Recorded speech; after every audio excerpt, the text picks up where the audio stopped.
యోహాను 15:1-5 వరకు. నేను నిజమైన ద్రాక్షవల్లిని, చూడండి, నేను నిజమైన ద్రాక్షవల్లిని, నా తండ్రి వ్యవసాయకుడు, నా తండ్రి వ్యవసాయకుడు, నాలో ఫలింపని ప్రతి తీగను, నాలో ఫలింపని ప్రతి తీగను ఆయన తీసి పారవేయును. ఆయన ఇప్పుడు ఆయన ఇందాకటి నుంచి ఎక్కడున్నాడు? మహిమగా, ప్రేమగా, శక్తిగా, ఆత్మగా, వాక్యముగా, ధైర్యముగా, పరిపూర్ణమైన ప్రేమగా, తండ్రిగా, కుమారుడిగా, పరిశుద్ధాత్ముడు ఎక్కడున్నాడు ఇప్పుడు? ఆయన నీలో ఉన్నా కానీ నువ్వు ఫలించట్లేదంటే ఏంటి అర్థం?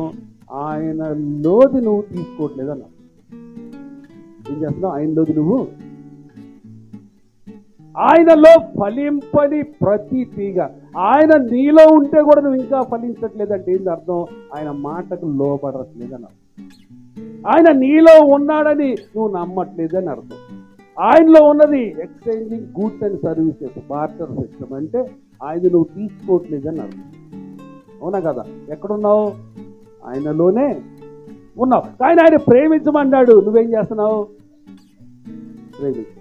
ఒక వ్యక్తి నువ్వు ప్రేమిస్తే ఆయనలో నువ్వు తీసుకుంటే నువ్వేమైపోతావు? ఫలిస్తావు. దేవునికి మహిమ కలుగునుగా. అవునా కదా? చదువున్నాను.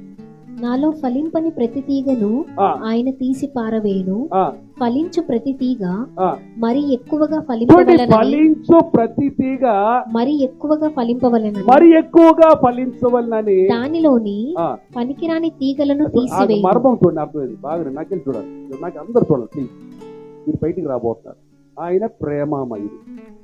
ఆయన ప్రేమను ఎక్కడ పెట్టాడు?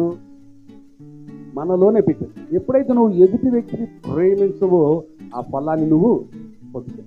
నువ్వు ఎప్పుడైతే అది స్వీకరించవో, నీలో ఉన్న ప్రేమను ఎప్పుడైతే నువ్వు దాన్ని అంగీకరించవో, దాన్ని అవలంబించవో, ఆటోమేటిక్గా నువ్వు పనికిరాని తెగైపోతావు.